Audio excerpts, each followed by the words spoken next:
Is Inter Miami destined to make the playoffs in 2022? Or is the team simply dreaming? Hello, everybody. Welcome back to Miami Total Football Radio, the number one and most listened to Inter Miami podcast, providing all the latest news, updates, analysis, opinions, inside information, general punditry, and much, much, much more. We have been listened to in more than 50 countries and counting.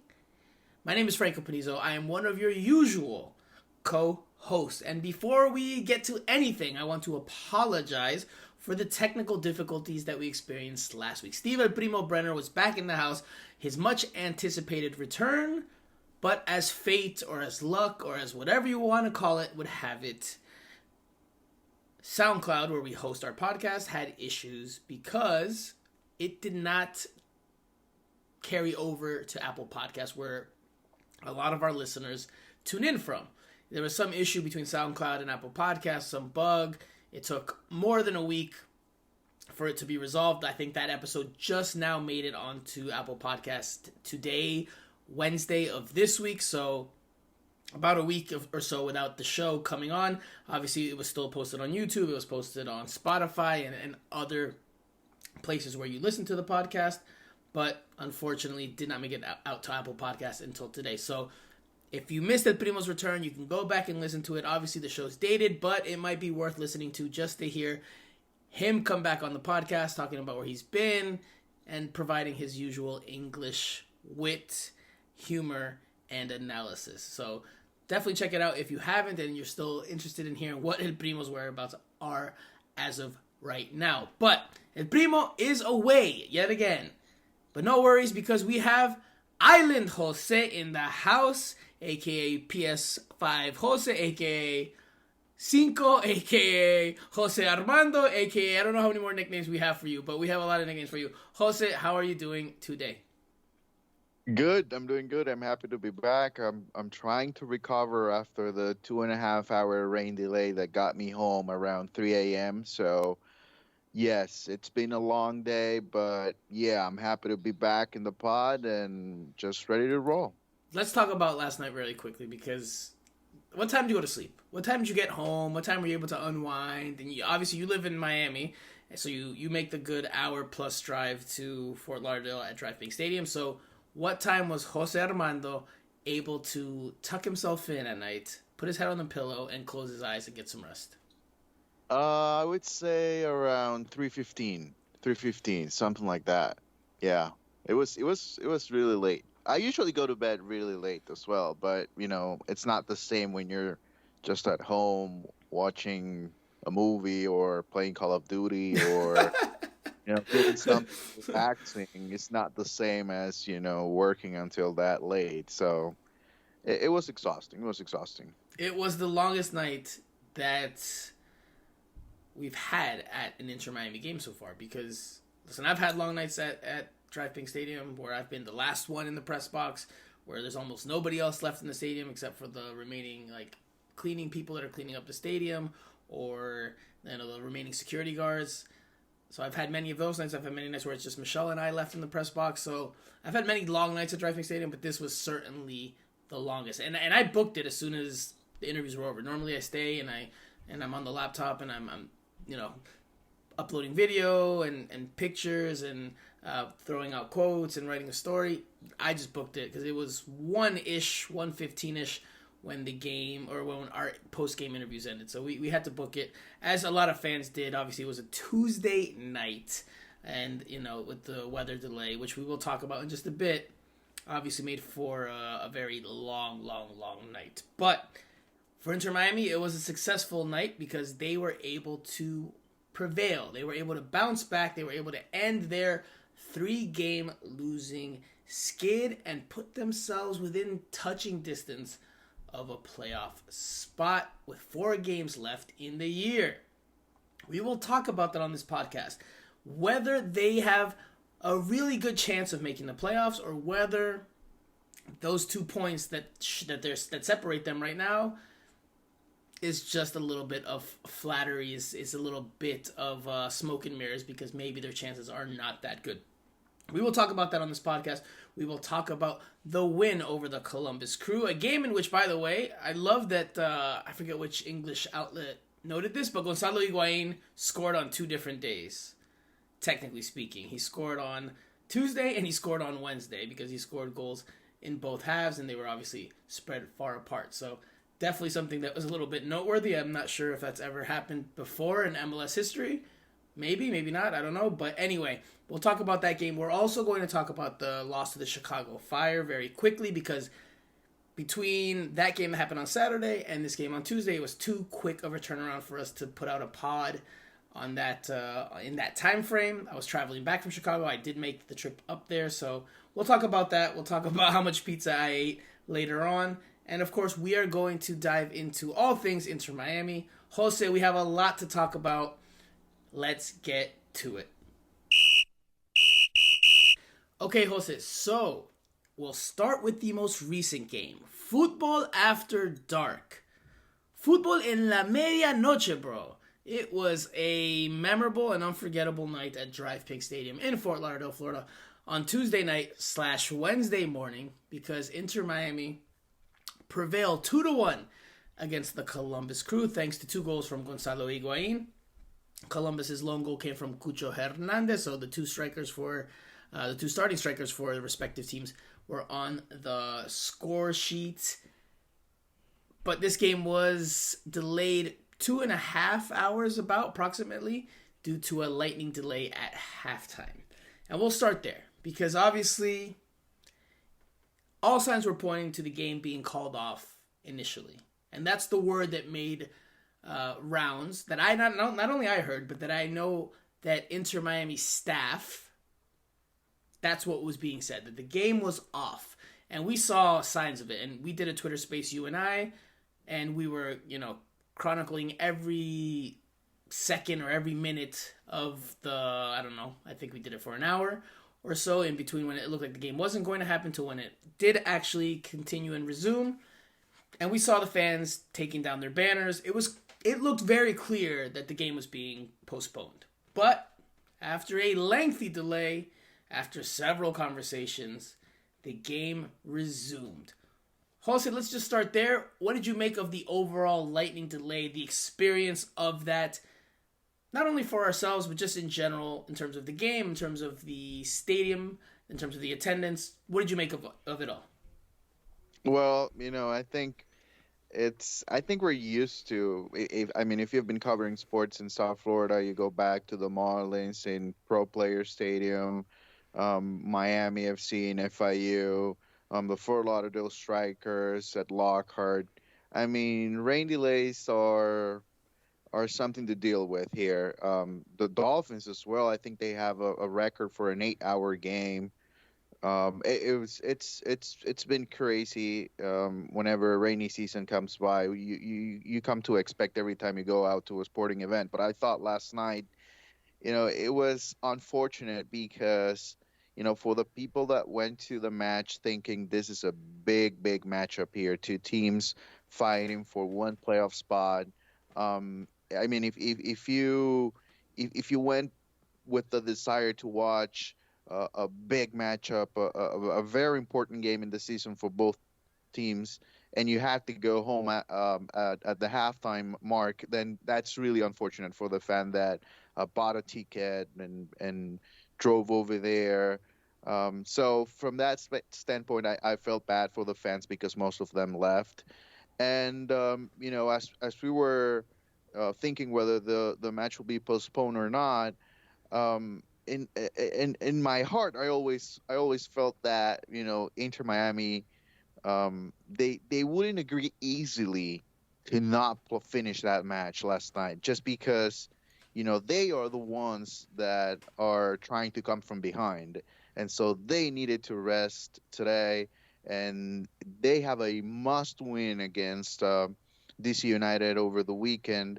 So as long as it remains Inter Miami trying to come from behind, then I think they want to take as much time as they can to prepare games. And so that's the one thing that caught my attention. I said, I don't know if it's a good idea for Inter Miami to postpone this match and play a second half on some other day, or just tightened the schedule even more than what it is right now because of the Orlando game. So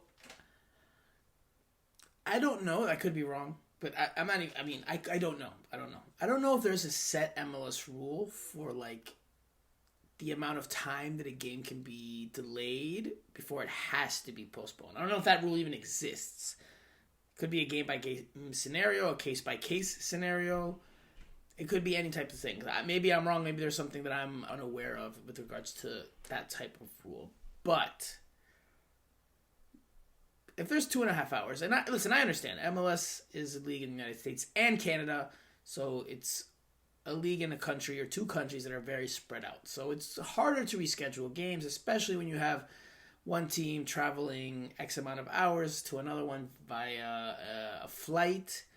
So I get the desire to try to make a game finish on the night it's scheduled by any means necessary or by as much as possible. So I get that. But you just made up a good point. There are fans that went to this game, that paid money for a ticket, that paid money for parking, and they saw half of the game.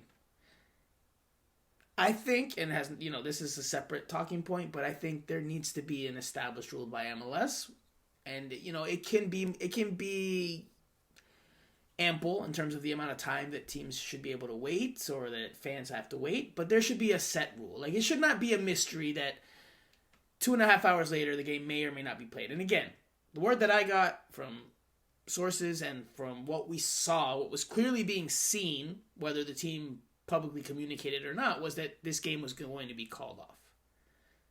Now, they stuck with it. They wanted to play the game, get it in, and they did. And we will dive into the game in just a bit. But there needs to be a rule, I think, by MLS for all teams across the league and across all types of weather delays or types of things like this, where after a certain amount of time, okay, the game's postponed. And that's it. And that way it's clear cut, because leaving people in just mystery and just waiting for an official word and I had a lot of text messages. I don't know about you, host. I had a lot of text messages from Inter Miami supporters, from Inter Miami followers that were at the stadium that were like, hey, any update? And all I could say was, officially, no update. What I'm hearing is the game's off. That was initially. And people and not because of my comments, but people started leaving just in general, right? The stadium started emptying out as we got deeper and deeper into the night. But the game was played. It was played very late. It went well past midnight. Not sure how many people were left in the stadium. There weren't many. Not sure how many people tuned in on TV. There were not many. But I think there needs to be a rule. That's just my opinion. I think there needs to be a rule across the league for how long a game can be postponed. You want to make it 2 hours? Okay. You want to make it 2.5 hours? Fine. If you want to make it 3 hours? Okay. Whatever. But there needs to be a rule in place, because there are rules in places in other leagues, and there's FIFA standards for delays, and if a game hasn't hit this certain minute, then it has to be replayed from the start. You were talking about it on the Twitter space that we did while we were watching everything unfold before our eyes, whether the game was going to be played or not. I just think there needs to be some more consideration. I get it. It's a difficult league to manage, or to try to take everything into account, because there's so many time zones, there's so many teams, there's so many different variables. But for the good of the spectators, there needs to be some decision. There needs to be some, there needs to be a line that's drawn there. You can't just be like, all right, well, 4 hours later, all right, we're deciding now that we're going to try to play because the weather is better now. That's just my opinion. But anyway, let's focus on the game, because Inter Miami won a very, very, very crucial game.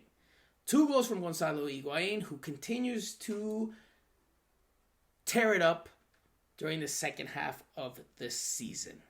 Now, this was the lineup that Inter Miami played with, or what they started with. Drake Callender in goal. He returned back in goal, replacing Nick Marsman, who is healthy but was on the bench. The back line consisted of DeAndre Yedlin, Ame Mabika, replacing the injured Damian Lowe, Ryan Saylor, Christopher Mcveigh at left back. The midfield triangle that they started out with was Jean Mota as the 6, Gregory a little bit further advanced, and Alejandro Pozuelo also advanced. And then the front 3 from right to left, Robert Taylor, Gonzalo Higuain, and Ariel Lasseter. Now, Inter Miami changed formations in this game. We'll get to that in a little bit. But nonetheless, just to talk about the overall match. Higuain with goals in the 25th and 82nd minutes. That was those were well. There was a Cucho Hernandez goal sandwiched in between that for the Columbus Crew in the 41st. So it was even until late. Inter Miami finds a way to pull it out in the final minutes of regulation. Jose, your thoughts on Inter Miami's victory? Well, I thought, we had um, basically two games within one, and not only because of the rain delay, but because of the way. Lightning delay, Jose, lightning delay, not rain delay. Yes, lightning delay. Lightning delay. All right. Because of the way Inter Miami approached the both halves. I think the first half they were not as aggressive. They were very passive, and I was talking to you in the press box, and I told you I see no sense of urgency in Inter Miami, and that's a big match for Inter Miami. I mean, that's when coaches when you talk to coaches and they tell you, well, we have like five finals to go, we have to win every single game, we have to be aggressive. I expected Inter Miami to put that wording on the field and show from the first minute. And maybe they did it until from the first to the third minute of the game because they had two chances. But after that, they didn't have the ball. They didn't have a lot of possession. They didn't create a lot of opportunities, and they were not aggressive. So I did not like the first half. The second half, I think, from the whistle, it was different. It was different. It was just like they felt they felt free. They felt like, okay, we gotta go and win this game. It doesn't really matter what they're going to do. We're gonna take control. We're gonna dictate the tempo of the game. We're gonna be aggressive. And they showed something different in the second half. And when it didn't work, it was the coaching staff making decisions and being even more aggressive, and that's how they were able to create opportunities, and in the end, they were able to find that winning goal. So first half, I just didn't like the way things were going in the first half because I needed to see more from Inter Miami, and what I needed to see is exactly what they did in the second half. I don't know if you agree with that, but I thought the second half was a lot more of the style that a team that wants to be in the playoffs at this point, that needs to win games, needs to show for the full 90 minutes. So it did work this time, but it might not work um, away, or it might not work against maybe teams like Orlando or Montreal. So it's a positive sign the second half, but that first half, if that happens again, it's something to think about. So you touched on a lot of interesting things. There are a lot of things that deserve to be talked about. Because I agree with you that the Inter Miami we saw in the first half was completely different than the Inter Miami we saw in the second half. I would say it like this. The Inter Miami that we saw in the second half was the Inter Miami that's been good during the last 2 months, or for parts of the last 2 months. The Inter Miami that we saw in the first half, despite the fact that they took the lead in the 25th minute off of a great counterattack, that Inter Miami looked like the struggling Inter Miami of much of this season. The kind of timid, you could say scared Inter Miami that was defending and not really taking too many chances and not really taking too many risks. They were back in being very organized, and I won't say they were parking the bus, but they were definitely in a defensive shell and trying to stay compact and looking to hit on the counter. The second half, when it was 1-1 and they had to push and they had to look for the go-ahead goal, they could no longer just sit back for 45 minutes, because if they did, Columbus was probably just going to knock it around and not take too many chances, and they were going to try to see the game out and take a draw, because a draw for Columbus was a good result, was a very good result in terms of the table and the standings. We'll get to updating you guys on that in just a moment. So Inter Miami was forced, right, based on circumstance, to have to look for the goal and have to push the tempo and try to take more risks. And that's what I think Inter Miami this season, the best Inter Miami, or the best version of Inter Miami that we've seen this season, and I'm not saying I'm not saying it's flawless, but the best version of Inter Miami we've seen in 2022 is when they play like that, when they take risks, when they push forward, when they leave spaces in behind, but they say, to heck with it, we're going to throw numbers into the opposing team's defensive half, and we're going to overload them, and we're going to have the numerical advantages, and we're going to impose ourselves on them. When that's the Inter Miami that we see, I think that's the best Inter Miami that this version, that this group, that this roster can be. When it's the other version, yes, they took the lead in the first half, but they did not play well in that first half. And 1-1, I thought was fair overall. The Columbus Crew were the better team in that first half, but they weren't all that dangerous. Inter Miami did a decent job defensively. They gave up the one shot that hit the post in the first half, and then they gave up the goal. Besides that, not a whole lot that the Columbus Crew generated from the run of play. But still, to win, you have to score, right? And Inter Miami needs to score, and they need to win to make up ground and reach the playoffs. So that second half, that's the Inter Miami that I think we need to see. That you have to take those chances. And look, if you give up a goal and you fall behind because the defense makes a mistake, you have to live with that. You have to live with that. I think you have to live with that. Because I think that is the best chance you have of winning games. I think it's the best chance of trying to make the playoffs. The other version, the defensive version, the pragmatic version, the look to just counter version, I don't think that that's going to work. And I don't think it worked. And look, Phil Neville noted it after the game. And I think, look, it's good. It's good that he says it, but it's also good for us to talk about it.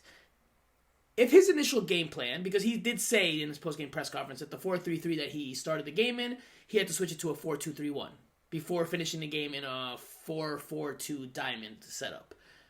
If your 4-3-3, your initial 4-3-3, does not work and you have to switch to a 4-2-3-1, it's great that you can recognize that and great that you read that in the game and you can make that adjustment, but that means that your initial game plan did not work or was not working. So everything that you had worked on, not everything, a lot of what you have worked on in the week or in the days leading up to that game, because again, short turnaround, so 2 days, not a whole lot of training session, but what you've worked on was for naught, because now you're changing out of it to try to adjust. And yes, a game can play out a certain way, the other team can surprise you, but that's why you have time to prepare. You try to prepare and get the best game plan from the start. Now, Phil Neville adjusted, and Inter Miami was better.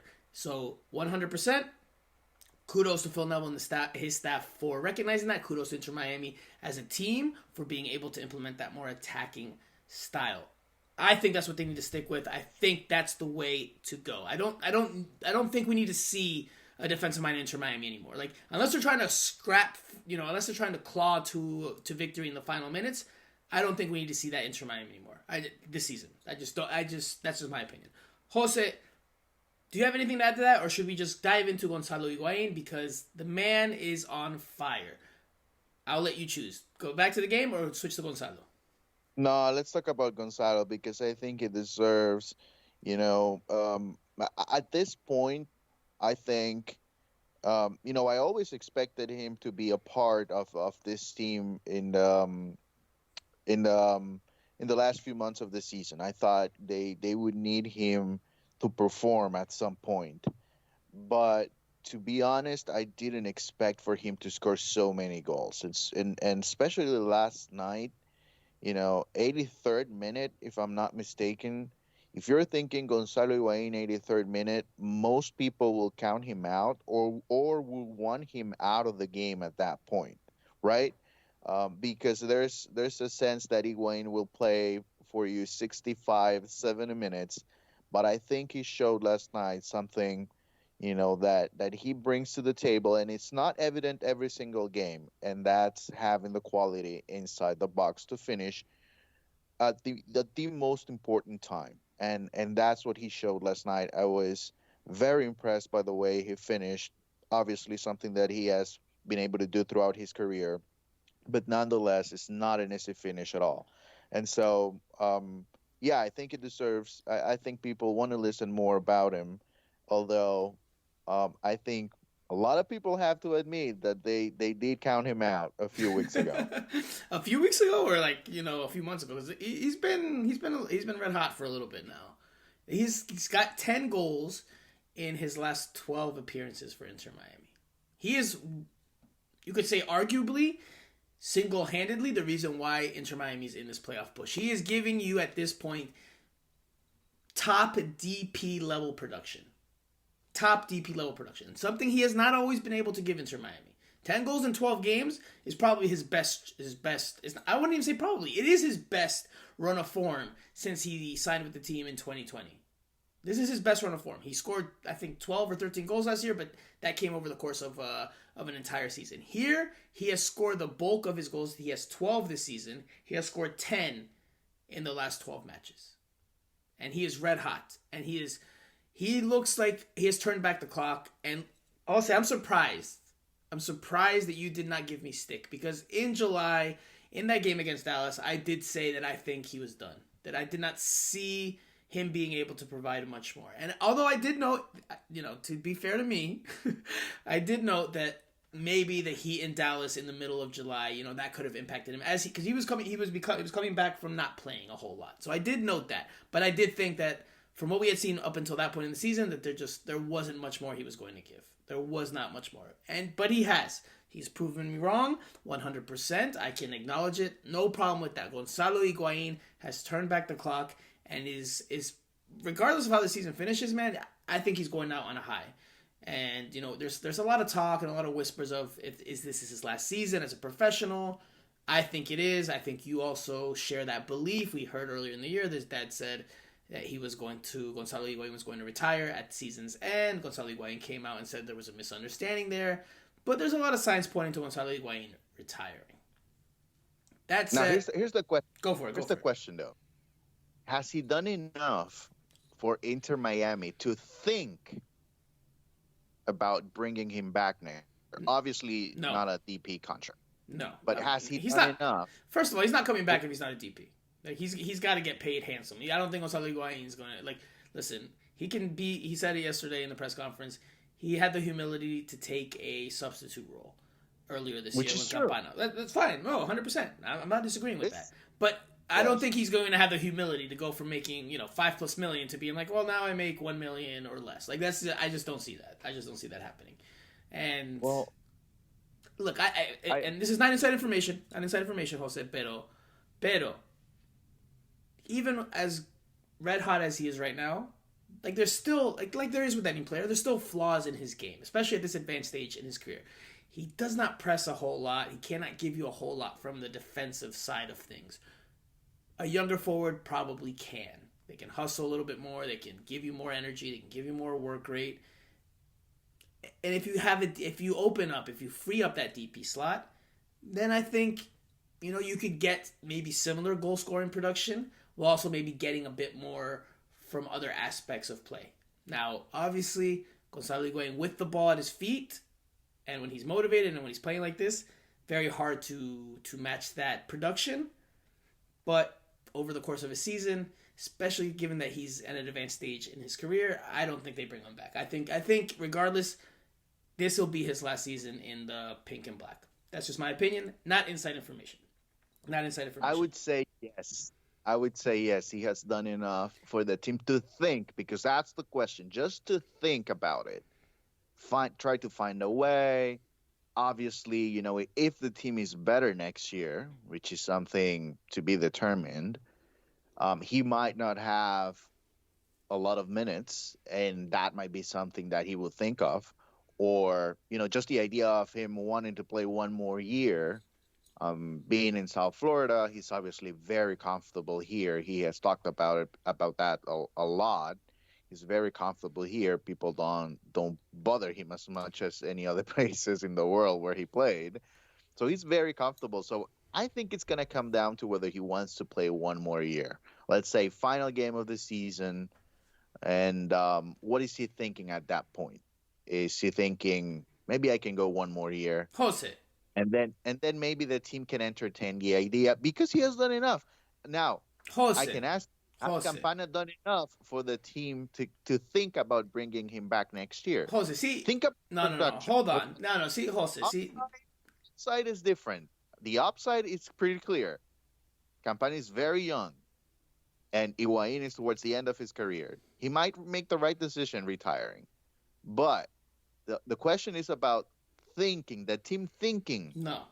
About bringing them back next year. No, because as good as Gonzalo Higuain is right now, as well as he's playing, This is still just in the bigger picture of his tenure with Inter Miami. Still just a shorter part of 2.5 years, right? Like it's taken a lot for him to get to this point. Will you have the same? Will he have the same motivation next year? Would he even want to come back? Like I think just being like, all right, yeah, it's time for Inter Miami to think about it. Will Gonzalo Higuain take that pay cut? I don't think so. I don't think so. But and again, I don't. I think the team is ready. But I think the team is ready to turn the page. I think that that's just my sensation. Again, not inside information. I just think the team's ready to turn the page and get a DP striker that can score around the same amount of goals. Let's not say Gonzalo Higuain has also scored a ton of goals each season, right? Last year he had 12 or 13. This year he's at 12. So it's not like he scored a ton of goals. He's never had a season in MLS where he scored 20 plus goals, which we've seen from some of the top DP productive or top DP players that are producing. So I think on the balance of things, and he's a year, but he'll be a year older. Again, is the motivation the same? Etc. I just don't think. I think this is it. I think these last 4 games, and if they make the playoffs, I think this is it for Gonzalo Higuain in an Inter Miami jersey. And I'll share this. I'll share this with you and the listeners. And I may have shared this before, maybe not. I had a 20-minute sit-down interview with him in preseason when I was working on a piece for the Sun Sentinel. And at the end of the interview, I asked him about whether he would stay involved in soccer and football after his time was done as a player. And he told me flat out, no. He said, no. I'm like, so I think he's at the end of his leash. And he said something in the post-game press conference yesterday on Tuesday, excuse me. Oh, I guess it was Wednesday because it was past midnight. But he said something about like finding the joy to play again during this second half of the season. Because I asked him, what's changed for Gonzalo Higuain from the second half of the season to the first half of the season. He went into a very good response about how, he wasn't playing, now he's playing. He also found that joy again. So that if he found that joy again, he didn't have that joy in that first half of the season. And if you're going to count on Gonzalo Higuain just having... Listen, of course, every player wants to play. Every player is happier playing than not playing. I understand that. But if you only get the best out of Higuain when things are going in his favor, well then, when you're really analyzing that and you're really taking stock of that, if you're Chris Henderson, if you're Phil Neville, I mean, then, yes, he's playing well right now. Enjoy it, take it, take full advantage of it, capitalize on that. But I don't think that they bring him back. I don't even think that they really think about it too much. Like unless he's willing to take a massive pay cut, which I just and is okay with being a spot starter next year, which means he comes off the bench often. I just don't see it. I just don't see it. But anyway, let's switch gears to something else involving Gonzalo Higuain. And I was so happy, thank the heavens, that I was able to ask the question in the press conference about the trash talkers that he has had. There was one on Columbus Crew, Jonathan Mensah. There was one on the Chicago Fire, Fabian Herbers. Players that have publicly come out and been critical of Gonzalo Higuain on the last 2 opposing teams Inter Miami has faced. Now, Jonathan Mensah's comments were much more recent and not so pointed. They were more, criticisms about his play on the field. Fabian Herbers back after week 1, after the start of the season. He came out on a podcast and ripped into Higuain, had a lot of choice words for him. I was able to ask Higuain about both of those players' comments. He responded, again, very eloquently, very professionally, and I thought it was one of his best quotes of the press conference on Tuesday night, Wednesday morning. And that he, there was a lot of stuff we could pick from what he said, but essentially he was like, I do my talking on the field. You saw that Jonathan Mensah got injured when he was fighting for a 50-50 with me. Whatever they say, there's nothing personal. I have nothing personal against them. They can say whatever they want. Everyone's allowed to have their opinion. But clearly you could tell that he was aware of their comments. Clearly he knew what Jonathan Mensah said. Clearly he knew what Fabian Herbers had said. Did that motivate him? He scored in these 2 games. Did that motivate him? Yes or no? Jose? Honestly, no. Oh, come on, brother. Come on. Yes. No way. I 100% think that motivated him. 100%. I'm 100%. Come on, man. Come on. I mean, he has played at the highest level. He's going to listen to the top players talk about him. I mean, he that Phil actually showed him maybe the article. I don't know what it Yeah, it was was. an article with a quote. We Um, will share with that in the Q&A session because we have a question directly about that. We won't talk about it here because we don't want to be redundant. So we will save it for the Q&A session. So stay tuned for the Q&A session if you want to hear exactly what Jonathan Mensah said. it might have been motivation for the rest of the team, but not for Gonzalo. I mean, Phil, No way, man. it's fair game for Gonzalo but I mean, for Phil to use that quote to motivate the rest of the team to, be good teammates and play well with effort for Gonzalo. But no, I mean, no, absolutely no. I mean, listen, I was watching this afternoon the Figo documentary on Netflix, and the things that players at that level go through, it's just unbelievable. It's just unbelievable. And having Mensa talk about Gonzalo Higuain after what Gonzalo went through after the World Cup in the final, missing opportunities. Are you kidding me? Is he going to care what Yes, Mensa yes, he is going to is? care. Yes, absolutely, because he's a human being. He will care. Listen, I'm not saying, Jose, I'm not saying Gonzalo Higuain is restless at night, tossing and turning in his sheets over what Jonathan Mensah and Fabian Herbers said about him. I'm not saying that at all. But does it give him a little added incentive on the field when he sees that player lined up next to him? Does that give him a little bit added juice when he goes into a 50-50? I think so. As a human being, absolutely. You see that person that said something about you, and you're going to be like, all right, let's see. Now, we're about to see if I'm as bad as you think, or we're about to see if I don't run as much as you think. And look, when he said the little comment about, oh, well, Mensah got injured going for a 50-50 with me, which is completely factual, and it's, wild and crazy how the game unfolds or how life can unfold like that. That Mensah, who talked trash the day before, or wasn't talk, I wouldn't even say talk trash. Fabian Herber's talked trash. Jonathan Mensah did not talk trash. He analyzed the game and talked about a point in the game that he thinks is a weakness for Higuain. So I won't say it was talking trash. I think it was him analyzing a weakness in one of his opponents. And he said it publicly so it can be taken as a shot, fine. But the fact that Higuain made a point to be like, well, when we went into that 50-50, that's when he got injured.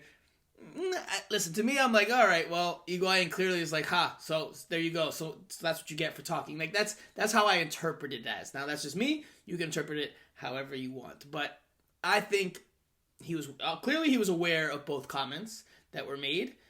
And I do think it added some incentive, some added zest into his motivation to both games. That does not mean that's the reason why he scored 2 goals. I'm not saying any of that. But I do think that it gave him a little bit more of a fire in his tummy. I won't say belly before the jokes start happening, but a little bit fire in his tummy it going into these 2 games. So that's just me. He obviously talked about it because he scored 2 goals and won that 1v1 run with Mensa. Hey, he talked about it because I asked. If I didn't ask, he's not bringing that up. Right, but if that didn't happen, and you ask him the same question, he might not even, he would say he didn't care about it. But he basically won the night after the comments. So I don't know. Maybe a 2% incentive. That's fine. Hey, 2% is 2%, my friend. 2% is 2%. Would you take a 2% increase, or would you take a 2% raise right now if someone offered you that? Absolutely, you would. Absolutely, you would. So, all right, let's quickly touch on a couple other topics regarding this game, and then we'll close it out, and then we'll switch gears to the game against the Fire. And that is that Leonardo Campana, the other Inter Miami striker, he made his return from injury in this game, and Inter Miami played, for the first time, a diamond formation, a 4-4-2 diamond. You could call it a 4-1-2-1-2, but it's a 4-4-2 with just a diamond shape in that midfield. Now, there was a lot of substitutions that were made. Bryce Duke came in there to help make up that diamond. And there's a lot to talk about from this game because Phil Neville also was very aggressive in his substitutions. Clearly, he was going for it. He was pushing and looking for a goal, trying to get the win, trying to get the 3 points that were vital, especially after the weekend defeat. But let's focus on Campana. Let's focus on the diamond formation. Jose, what did you see from Campana? And what do you think about that diamond formation? Because Phil Neville said in the press conference, and you can take it for whatever it's worth, that at some point during these last 4 games, Oh, They're yes. going to have to find ways to get Gonzalo Higuain and Leonardo Campana on the field at the same time, and at the diamond formation, he insinuated that that's one way to go about it. So your thoughts on Campana returning, your thoughts on the 4-4-2 diamond, and whether we see that again during these last 4 games of the season. Well, first, I would say this, and I don't know if you I agree hear with you it. smiling. I hear you smiling, so I feel like you're about to nerd out on some diamond formation talk. No, no. What I'm going to say is that I think Phil made a mistake Really?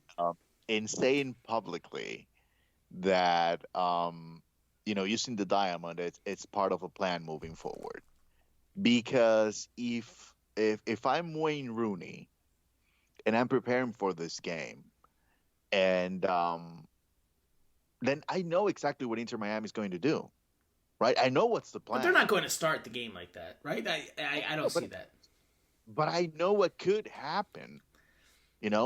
Obviously, looking at the starting lineup, then you have an idea of what they're going to do, and then you know what's Plan B, because he clearly said it. Right. So You know how to counteract or counter rest what they might do, right, which you can prepare for. Fine. But Jose, right, like let's take a full picture here. Now, I'm gonna interrupt you there just to take a full picture because let's be fair.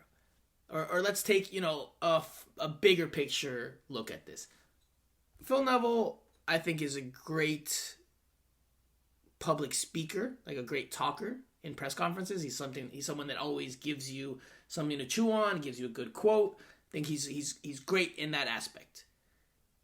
But if you really go and look overall at the season, it's not like everything he says is gospel. Some of the things he says, he's a smart man. He knows he's worked in media, right? He's worked in media, so he knows and understands probably better than most coaches out there how things in the media can be consumed and how they can be absorbed, especially by other coaches. There's been times where he has said things this season that actually don't come out to fruition at all. Between the Chicago Fire game, or right after the Chicago Fire game, and before this Columbus Crew game, Phil Neville said, they're going to have to look at Emerson Rodriguez, Victor Ulloa, Mcveigh. He named a bunch of different players because he was talking about freshness and needing freshness in the team. Did we see a right. whole lot of freshness in this team on Tuesday night from what we That saw on Saturday? yesterday, the diamond formation was real yesterday. But freshness, he was talking about energy and tired legs and getting fresher players out there. And we didn't see that. We saw Amema Bika replace Damian Lowe, who's injured, and we saw Ariel Lasseter come in for Indiana Vassilev. And I think that had to do more with production and rendimiento, like level of performance, than it had to do with freshness.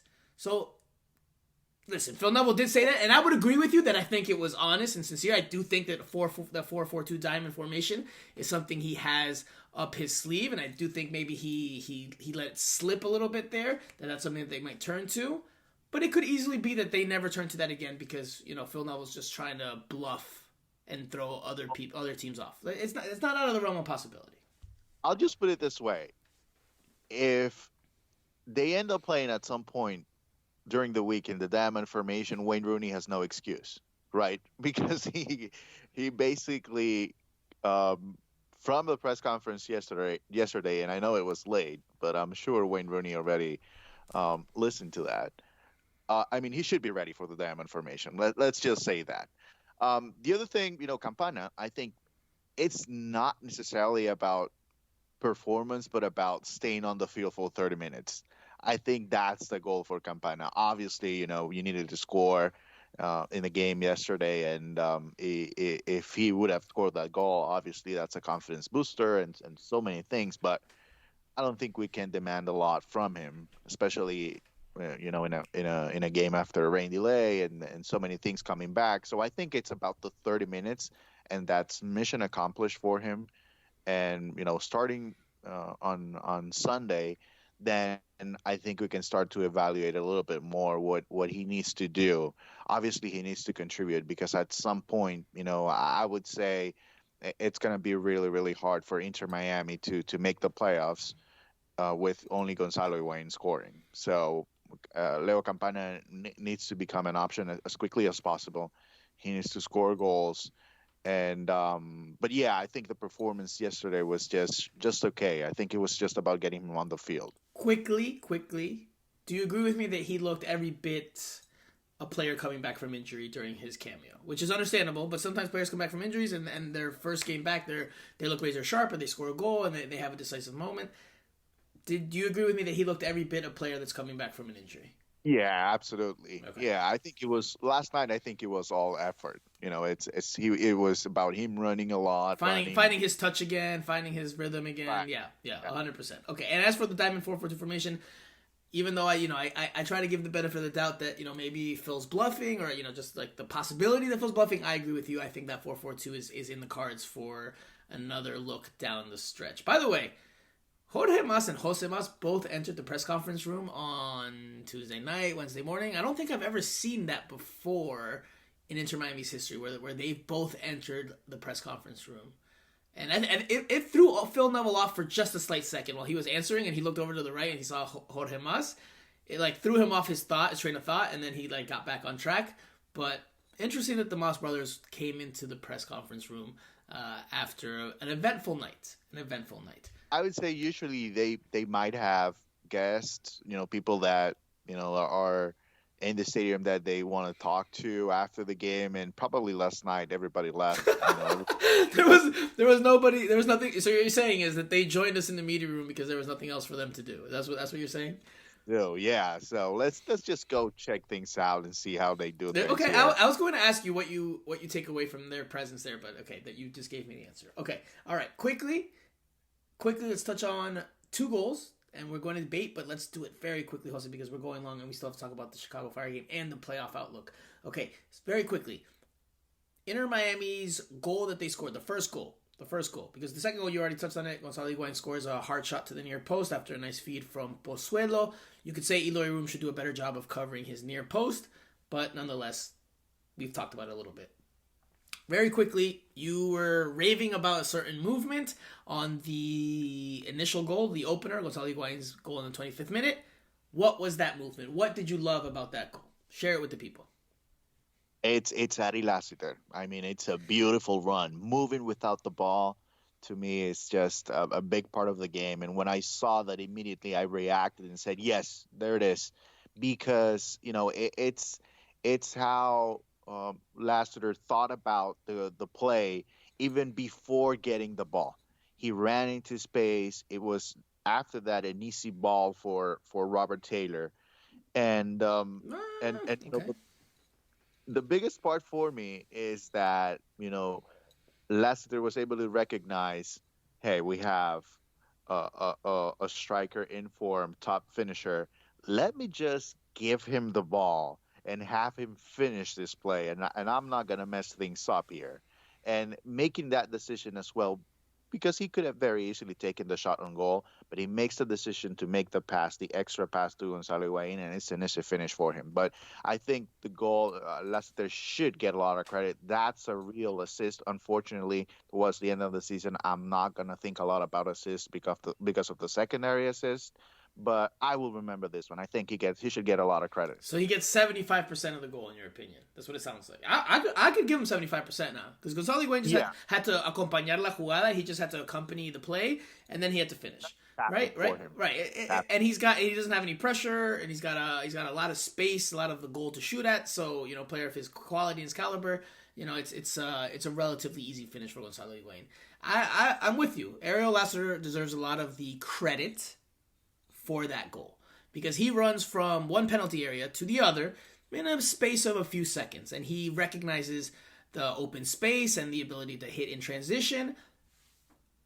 I don't know if it's the easiest pass because you said it was an easy pass for Robert Taylor, or you said something along those lines. I don't know if I agree with that, because we have seen plenty of players not put the correct amount of weight on the ball. Like they mishit the pass, they underhit it, they overhit it. You see that especially a lot in MLS, where the weight of the ball, the weight of the pass is not the right one. And he let Lasseter continue his run, continue his forward momentum. He hit him in stride. So Taylor deserves a good bit of credit as well. He will get a secondary assist by MLS standards, which we loathe, despite the fact that I think it's a good pass.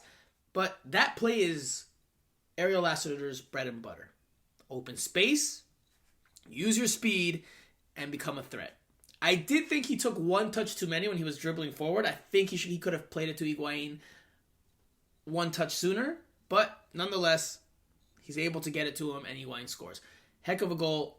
A lot of credit for Lasseter on that one. Taylor and Higuain also get some credit as well, but Lasseter, I think, gets most of the credit.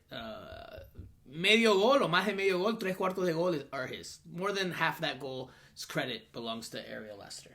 Okay, and very quickly, the equalizer that Inter Miami gave up, because we debated this and we analyzed this, I tweeted about this, we went at it for a good while, a few of us in the press box. Who shoulders the responsibility on the equalizing goal? Jose, we are going to disagree here unless you've had a change of heart overnight. So, who shoulders the blame on the equalizing goal that Cucho Hernandez scores? It's a bouncing header at the back post in the 41st minute. I don't think we're going to fully disagree because what you're going to demand from Gregory would be communication. And I think you would agree. Hey! Don't be diving into my argument yet. I asked you what you think. Some of these listeners did not hear the space. Some of these listeners did not hear the Twitter space. So you're jumping ahead. That's true. All right. So what I'm saying is that Mcveigh needs to make that play. He's taller. I mean, I think he makes a bad read.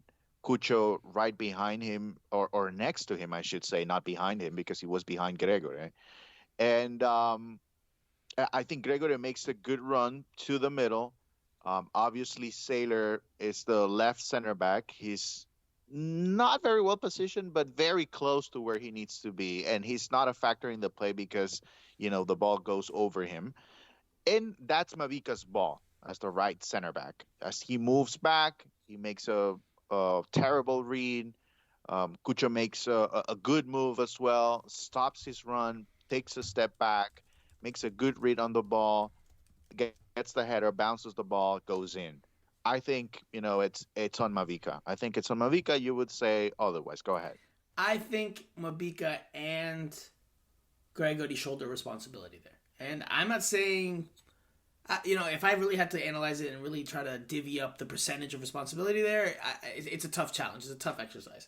Because, yes, Mcveigh ball watches, but so does Gregory. And you were arguing yesterday that Gregory got, he did the right thing tactically by getting into his central position in the penalty area to try to thwart some danger in case a ball is played there.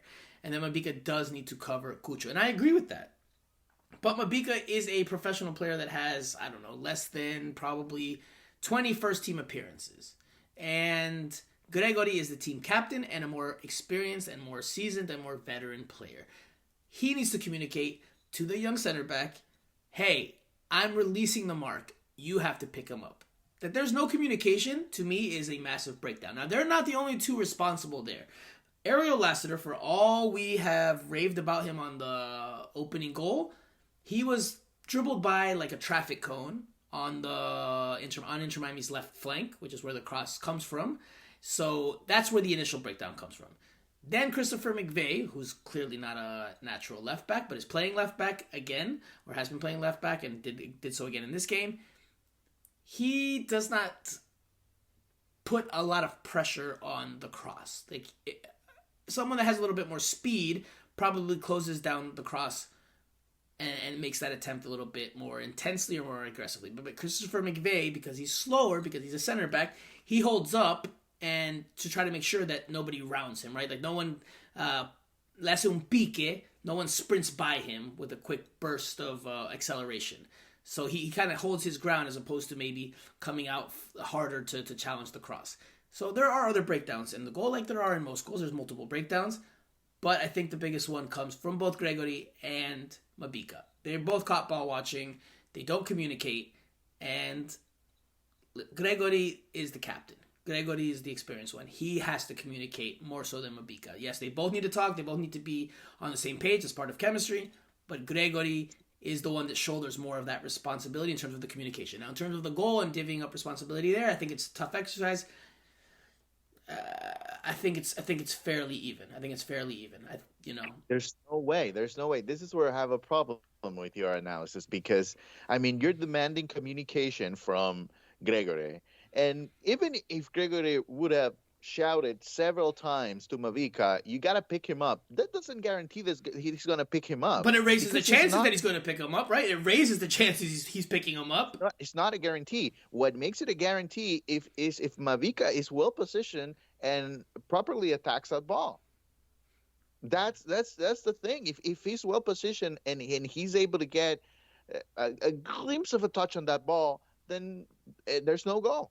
There's no goal. I mean, he definitely misreads the cross and misreads the height of the ball coming in, and definitely doesn't mark Cucho Hernandez. So I agree with all that. But again, Ame Mabika, even though he did very poorly on that play, and I thought he bounced back in the second half, despite looking a little bit nervy at times, a little bit shaky at times. I still think he held up well in the second half. He bounced back. But yeah, clearly he needed to do better there. But I think Gregory could have also helped his teammate there. There's in all sports, they say there's players that make their teammates better. Gregory needed to help make his teammate better on that sequence, and I don't think that he did. And I think that when Inter Miami looks at that, and when they analyze it, and when they're like, all right, what could we have done better there? I think communication is absolutely something that Phil Neville and the staff will address, or that they would talk to the players about. But anyway, by the way, I mean we cannot be 100% sure that Gregory didn't say anything. I mean, we would have. You don't see him ever look. You just see his. Listen, you're right. I can't say whether he mouthed, "Hey, I may pick him up." We don't know that for sure. You're 100% spot on. But it doesn't look like they communicate from what you can see from the play and on the replay. What we know for sure is that Mavica didn't get to the ball. Well, we know Gregory also just released the mark, and there was. I mean, I don't see communication. And by the way, Mavica's played 13 games in MLS over 2 seasons. He started 11 times. Clearly, young players make mistakes.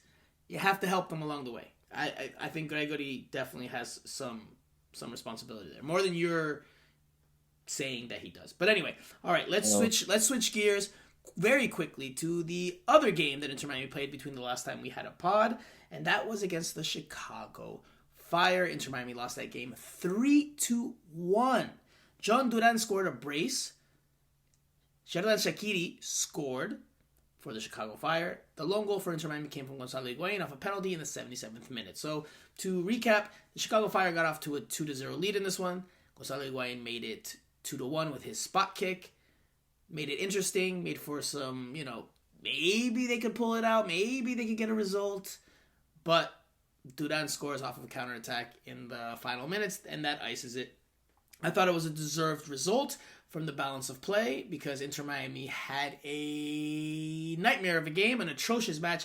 Did not look at all like the team we saw in the second half of that game against Columbus. This was the Inter Miami side that, again, I'm referring to when I say that it looked like the early season Inter Miami, where they just struggle, where they don't look like they have any real clear idea of how to attack. Now, this was the lineup that Inter Miami came out with. 4-2-3-1, Nick Marsman in goal. DeAndre Edlin, Christopher Mcveigh, Ryan Saylor, and Kieran Gibbs were the back four. Gregory and Jean Mota, the first line of the midfield. The second line of the midfield, Indiana Vassilev, Alejandro Pozuelo, Robert Taylor. And up top, Gonzalo Higuain. You could say maybe it was a 4-3-3 to start. My memory's a little bit hazy on that, but nonetheless, despite having Pozuelo back in the lineup, Inter Miami looked like a shell of itself, and it lost. I think deservedly so. Phil Neville said that as well, that he didn't think Inter Miami deserved to get anything out of that game because of how poorly that they played. Chicago Fire, which were going into that Saturday night match, underneath Inter Miami in the Eastern Conference standings, they look like the superior team, the way they knocked the ball around, the way the Inter Miami just did not pose much of a threat at all. So, what did you think of the performance and the result very quickly, Jose? How do you explain that? How do you explain that performance? Is it poor game plan? Is it just the road woes? Is it the mentality? What do you pin that on? Let's go there. How about that? I think the break didn't help them at all. I think the 10-day, it was 10 days. Yes, 10 days. Right. The 10-day break, I don't think that helped them at all. I would agree with Phil. I listened to the press conference after the game, the comments about, obviously he was not very happy. He thought about the team being fresh, but I thought in terms of the dynamics of the team, the rhythm that they usually show during that stretch in which they were winning games. I think they lost that, and they didn't show it against the Fire, and I was surprised. And on our WhatsApp group chat, I asked you guys like, what happened? What's going on? Why is this team not showing that energy that that's something that became consistent in the last month and a half, maybe 2 months.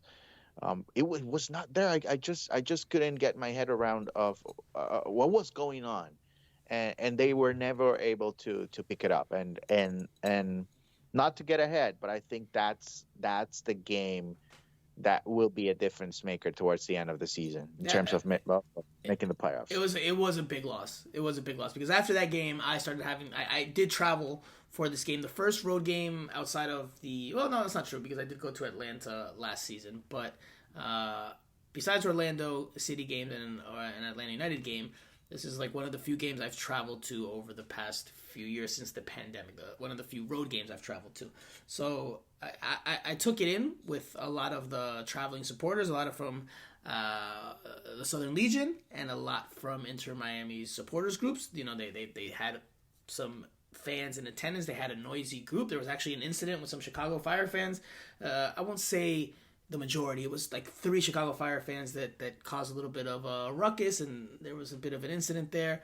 So I took the game in from there for much of the 90 minutes. Not the entire, but for much of it. And, they definitely made their presence felt. They're definitely making noise as they usually do. So kudos to Southern Legion and Inter Miami supporters groups. I think there might have also been a few members from Vice City, so shout out to them as well. But nonetheless, the fans turned up. Inter Miami did not. Inter Miami, the team, did not. Now, I think part of it is on the game plan because watching that game, I had no idea what Inter Miami was trying to do with the ball. I had no idea. So they had 10 days. You can say that their sharpness was affected, that their rhythm was affected 100%. Phil Neville, after the game, chalked it up to some inexperience and the team being young. I don't really buy that because Gonzalo Higuain's not young, Pozuelo's not young, Gregory's experienced, Jean Mota has some experience, DeAndre Yedlin and Kieran Gibbs are experienced, Nick Marsman's experienced. Yes, there's young players in the overall roster, but I don't really fully buy that the inexperience is the reason why they came out and struggled there. Now, because that wasn't evident on Tuesday when they played the Columbus Crew. I think that the game plan, whatever the game plan was, and I tried to ask Gregory post-game, I was the only one. I mean, obviously that they did the Zoom call, but I was in the room, the only media member in the room to ask questions, and I asked Gregory, with the first question of his part, what the game plan was, and he didn't give a direct answer. But from what we could see, what was the game plan, Jose? Do you know what the game plan was? Could you tell what the game plan was? Because I couldn't tell what the game plan was. I had no idea what they were trying to do. And that, to me, again, this game against the Crew, they made changes because the initial game plan, the initial formation, the initial strategy did not work. So they had to change the tactics and they had to change the formation. So that's something that has to be addressed because you were able to adjust in the game against the Columbus Crew. You weren't able to adjust against the Chicago Fire. And you're not always going to be able to adjust and push the right buttons and make everything okay after not a great start. So I think that's definitely a part of it. I think another part of it, just to keep going here, is Indiana Vassilev starting. Now, I don't want to single out one player because almost nobody played well in this game for Inter Miami, essentially. Pozuelo looked poor. Robert Taylor was non-existent. It just wasn't a good game. It wasn't a good game by and large for anybody. And I'm not trying to pin this on Indiana Vassilev, but I did say when I tweeted on Sunday that I did say I would talk about this topic. Indiana Vassilev has been with Inter Miami for 2 seasons now on loan. He has scored a combined 5 goals in those 2 seasons. He has 0 assists in 2 seasons. In a league in which they give out stats for assists, because of secondary assists, like candy. So Indiana Vassilev has a proven record with Inter Miami of not being able to be all that threatening in the final third. And it's not like he's played very little. He has gotten ample opportunities to play in both seasons. And I don't think he's all that dangerous, and I think the numbers back that up. And I don't blame him for being the player that he is. Clearly, you can be critical that he's not all that effective in the final third, that he needs to be better and sharper, make better decisions. But if he continues to get starts, that's not on him, and you can only expect him to be him. It's on the coaching staff to acknowledge that and recognize that and address that. I don't think it's a surprise that we saw Ariel Lasseter against the Columbus Crew. Why did we not see Ariel Lasseter against the Chicago Fire? I think that's a big question. Now, I don't know if Ariel Lasseter's presence would have completely changed the course of this game, but I think Ariel Lasseter has proven to be much more dangerous, much more lethal. I don't think it's a coincidence that Ariel Lasseter is involved in the lead up to the first goal against the Columbus Crew, while Indiana Vassilev struggled against the Chicago Fire. And I think that falls on Phil Neville and the coaching staff, because Vassilev just has not shown to offer all that much in the final third as an attacking player. Look, his 2 goals this year, the only 2 goals he has scored, they came in that substitute cameo against Minnesota United, where he turned the game around, but he did so as a substitute. In all the other starts that he's had, and I have to pull up the stats, he just has not produced. And again, I'm not trying to focus just in on Indiana Vassilev. I think it's about the decision-making from the coaching staff. They have to make the best decisions possible across the board. And I think when you see the numbers he's put up and you see the numbers Ariel Lasseter has put up, I think it's pretty clear who needs to be starting there and who needs to be starting much of the rest of the way if both are healthy. And guess what? Ariel Lasseter was healthy for this game because he came off the bench against the Chicago Fire. But anyway, anything you want to add there with regards to Vassilev, Lasseter, anything at all? No, I would agree with you. And I think the only reason why they brought him back is because at that time they needed one more winger. Sure, they needed a winger, but that doesn't mean he should be starting at this point in the season when he's clearly shown he's not producing. Yeah, absolutely. And at that point, I guess they thought, this is a guy that we know. I mean, it's a guy that we know what he can do, and it might not be, the best winger in the league, but they knew exactly what they were getting, and maybe that's a decision. Obviously, let's avoid. I can understand why they brought him back, but the continuous starts, that's on Phil Neville and his staff. Because here's the stat. 41 games played in 2 seasons with Inter Miami, 18 starts. So he's been a spot starter. 5 goals in those 41 games, 0 assists in those 41 games. Clearly, he just does not give you a whole lot consistently in that final third. He works hard. He's an effort guy. He has some speed. Tactically, he's not a bad player. But in terms of that final product in the final third, it's just not there. And at this point, Phil Neville has said it, and we all know it, Inter Miami needs to attack, and they need to score goals, and they need to be threatening. And Indiana Vassilev just isn't that compared to Ariel Lasseter. Like, Ariel Lasseter is better than him at this point in their careers. And Ariel Lasseter's older, more experienced, so, maybe Vassilev, when he's Lasseter's age, will be better. I don't know. We'll see. Probably not, in my opinion, but I think these are moments, these are decisions that the coaching staff need to do better with. That they have to make sure they get these right to avoid slow starts, to avoid potential falling into holes, and then really being up against it, especially in this stretch run. But sorry, Jose, continue with that thought. No, and the last thing that I wanted to say is that, to be fair, I mean, he hasn't shown anything that would make me think he will be a player that I can judge by the assist that he collects in the season. I don't think he has that in him. I think, he's basically a 1v1 guy. Mm-hmm. He's an effort guy. He runs a lot. And I think the best chance of him being successful is for him trying to finish a player rather than set up a teammate. I just haven't seen that quality in him. So, I agree with you. I honestly, I don't see how he gets minutes over Taylor in that position or over Lasseter. I just don't see it. I agree with you. I don't know. Maybe something happens in training that, when we leave, he turns it up. Magic. Hey, hay casos, no, Jose. Hay casos. There are cases. There are cases where there are players, and you can find videos on YouTube of coaches saying that there are players that in training, man, they tear it up and they look like they're ready for the game, and that leads to the coaches being like, all right, I'm starting him because he tore it up during training this week.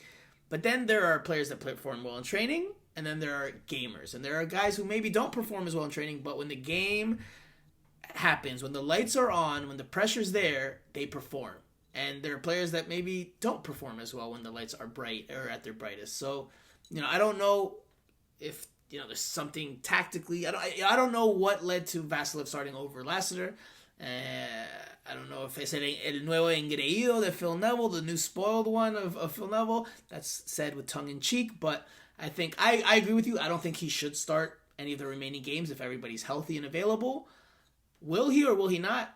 We'll see. I don't rule it out that Phil Neville could start Indiana Vassilev again. Even though I think it's pretty clear that Ariel Lasseter is more dangerous of the two, and that Robert Taylor is more talented if you're comparing Vassilev to Taylor. But anyway, last thing I wanted to touch on in this game, which I asked Phil Neville about off cameras, was about the third goal that Inter Miami gives up. Inter Miami's on a counterattack.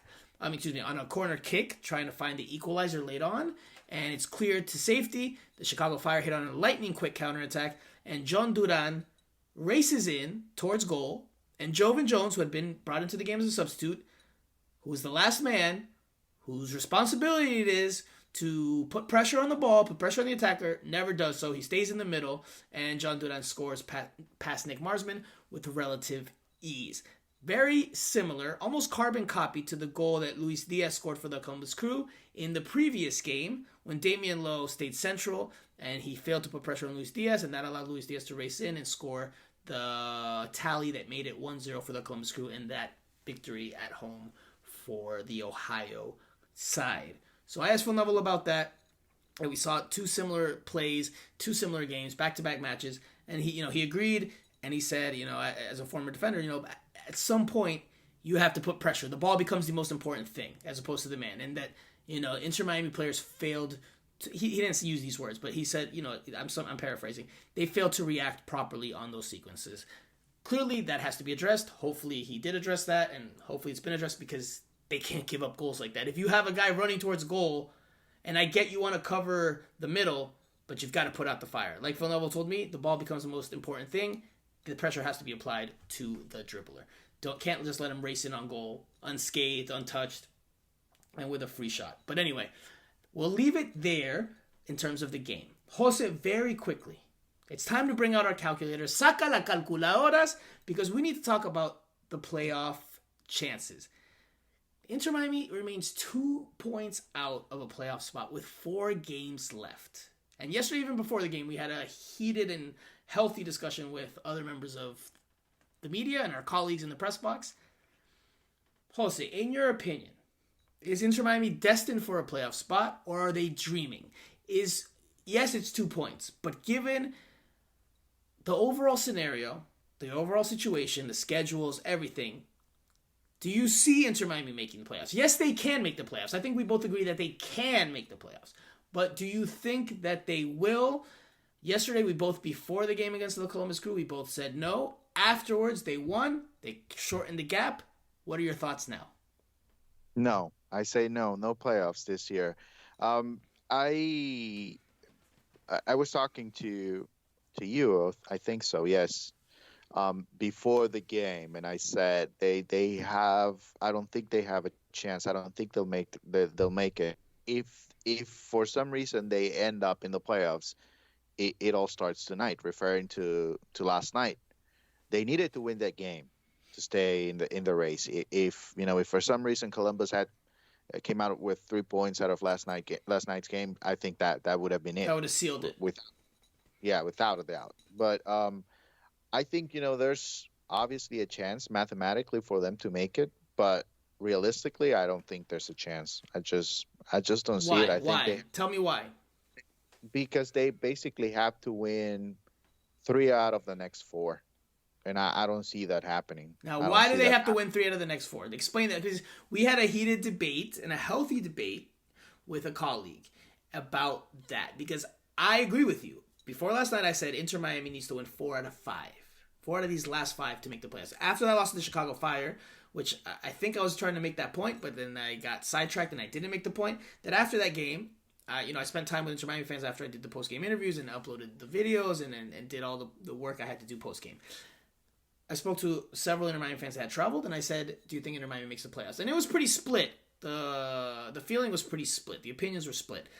Some Inter Miami fans said yes, they still were optimistic that a win on Tuesday would set them back on track.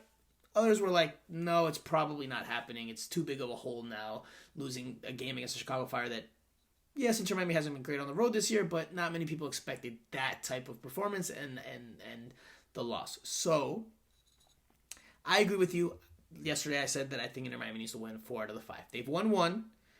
I think they still need to win 3 because they have to win at least one more, right, to close the gap. Yes? So we can do the math. So we can sacar al calculadoras, bring out the calculators for our listeners. So they need to win at least one more to jump in front of the Columbus Crew, assuming the Columbus Crew lose, the next game, their next game. Okay. Then you have to assume that they're going to have to maintain that difference, right? They'll have a 1-point difference over the Columbus Crew. They'll have to maintain that. Now, there are other teams. You could talk about FC Cincinnati. You could talk about Orlando. I think Orlando's playing right now. I'm not sure what their score is. But there are other teams. So Inter Miami could, in theory, doesn't necessarily need to be doesn't need to surpass just the Columbus Crew. But anyway, let's just do it for math's sake. If they pass the Columbus Crew this weekend, they beat DC United and the Columbus Crew lose to the Portland Timbers. Okay, well then you still have to maintain that difference. You still have to win probably at least one more game. Definitely one more game, probably 2, in my opinion. So that's why we think they need to win 4 out of the last 5. You could probably slip up at least once here. I don't think the Columbus Crew are going to go on a 4-game winning streak. But you need outside help. And Inter Miami just this season to me, and I think to you as well, has just not shown that they can go on that type of consistent winning streak. Maybe they pull it out in the most important moment of the season. And if they do, they will deserve all the credit in the world for doing so and making the playoffs if that's what happens. But objectively, I just don't see Inter Miami flipping a switch and becoming this very consistent team all of a sudden. I think, especially when the schedule, yes, they'll be at home for 2 more games, but playing Orlando, playing Montreal, those aren't easy opponents. I don't even think the Toronto FC game away in Canada, I think that's a very challenging game as well. I thought the game against Chicago was a very winnable one. I think the one against Toronto is a very difficult and tricky one. So I think that's the game, Franco. I think that the game against Chicago, I think that's the game that we're going to go back. And even right now, think about it. If you have 3 points, because actually, from that game, even a draw would have been okay, I guess, but not what you needed. You needed to get 3 points. And we thought it was a winnable game, right? I thought it was a winnable game. I said it on the podcast last week. I thought it was a winnable game. They should have gone. I mean, they should 3 points in that game should be part of a plan. And so I just think that game is going to be it's going to be very important in the end result. But my thought with the playoff situation for Inter Miami is that I don't even see the DC United game as an easy game for them because, with them playing the Chicago Fire, they needed to be aggressive as well because they are still in the race. DC United, they are not in the race anymore. So they have no pressure at all. No pressure at all over the weekend. And yes, they are a bad team, but, you want to gain some momentum if you're Wayne Rooney towards the end of the season. And so they're playing with no pressure. Inter Miami, they have to be aggressive because a draw is not a good result for them against DC United. So, they're going to leave room behind. I don't see it as an easy 3 points for them. And if I'm telling you that it's not an easy 3 points for Inter Miami against DC United, I mean, it would be really inconsistent for me to tell you that, yes, they're going to go to Toronto and they're going to get 3 points. They're going to face Orlando City in Fort Lauderdale, and they're going to get 3 points because Orlando City will most likely as well be in the race. And that Montreal is going to come to Fort Lauderdale, and they're just going to be okay giving away 3 points to Inter Miami. Wow. So I have some news to share with you while you say that. Orlando City lost tonight to Atlanta United 1-0 in Orlando. Another good result for Inter Miami. That brings Atlanta United a little bit closer as well. Yes, Atlanta United is now level on points with Inter Miami at 39 in 9th place. But they have a game. But Inter Miami has a game. Yes, Inter Miami has a game in hand, right? So Atlanta's played 31 games. Inter Miami's played 30. So yeah. And that's the Orlando City game.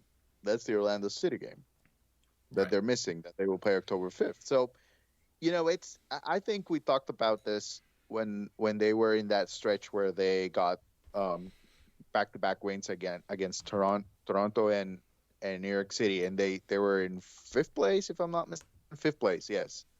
And at that point, I said, you're in fifth place, but yeah, it's early. You don't have to overreact to getting two wins. I think we're in a similar scenario. You don't have to overreact to, you're still in the race, but you have to understand that it's a long shot. It's just a long shot. It's It's at this possible though. point, It's possible. It's possible it's because possible. right It's now, possible. let's look at the table. Let's look at the table right now. Orlando City, fifth place, 42 points, 30 games played. Cincinnati, 42 points, 30 games played. Columbus, 41 points, 30 games played. Inter Miami, 39 points, 30 games played. Atlanta, 39 points, 31 played.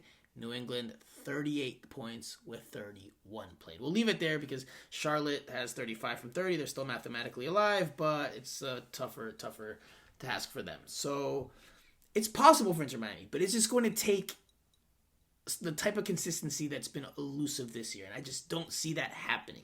I don't see that happening. Maybe in a few weeks we'll be here eating crow, and we will say we got it wrong. Inter Miami did it, Great. and Great. listen, we would have a playoff game to talk about. We would have a playoff game to analyze and cover, and that would be great for us on the media side. Oh, yes. So 100%, 100%. But if we're being objective, or if I'm being objective, and I'm telling you what I really think, I just don't see Inter Miami rattling off those wins. I just don't see them doing enough. Right. But listen, tonight's result helps them tremendously. Helps them tremendously. Gives them more chances, more odds of making the playoffs. Jose, very quickly, because I have two more questions for you. I know I was trying to make this pod not as long, but we're going long. It's all good. If we did football after dark on Tuesday to Wednesday, we're doing Miami Total Football Radio after dark on Wednesday to Thursday. So, Jose, how many points does Inter Miami get from these last four games? Right. Good question. Let's do it game by game. I think from this United, I think they'll get one Wow, okay, a there. draw. So that's a gut punch, Yeah. but okay. I don't think they win there.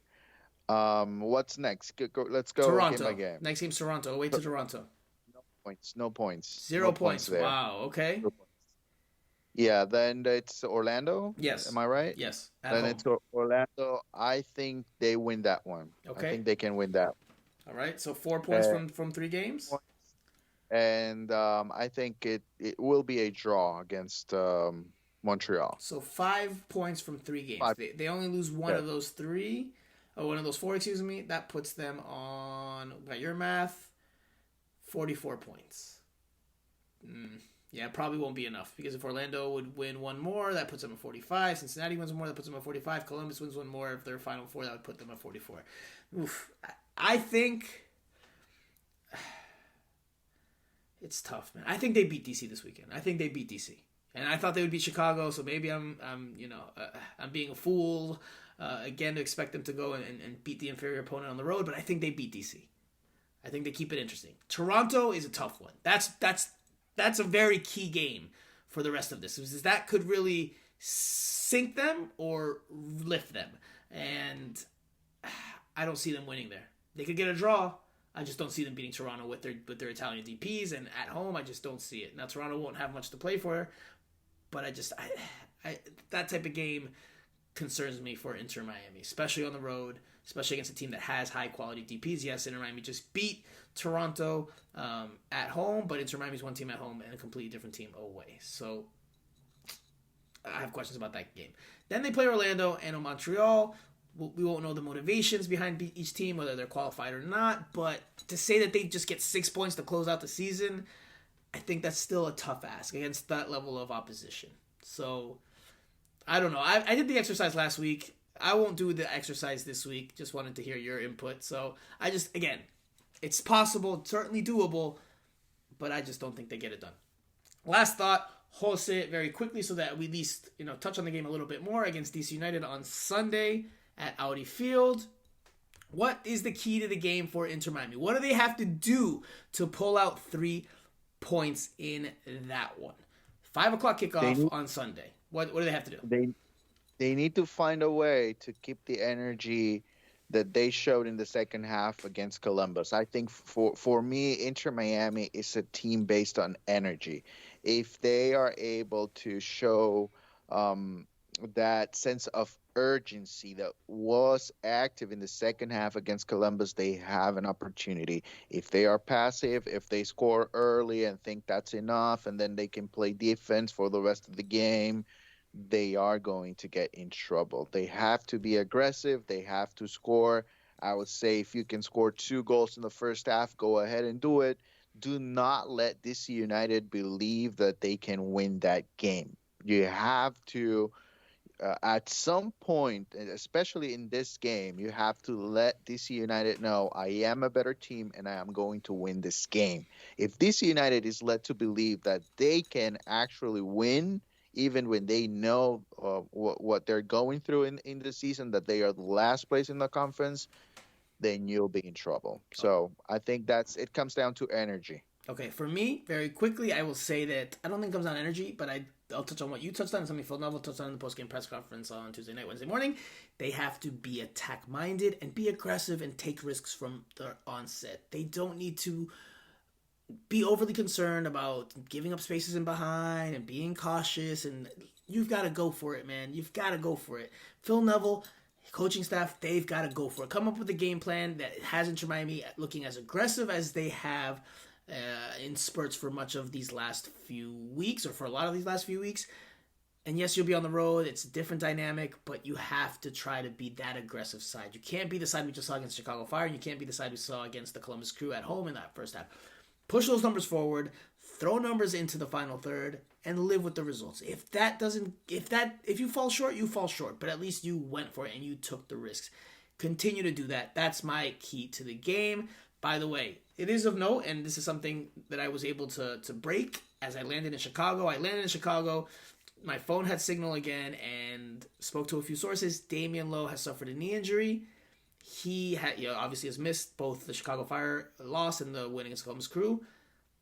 He's still a question mark for that game against DC United, so we might see Mabika and Ryan Saylor again, and if the two youngsters can hold up once again, it's a big challenge, but if they can hold up once again, Inter Miami stands a decent chance at getting 3 points. We'll see how it goes. We'll see what happens, but let's take a very quick break. We'll come back for a very short Q&A session, our final thoughts, and we'll wrap up the show after that.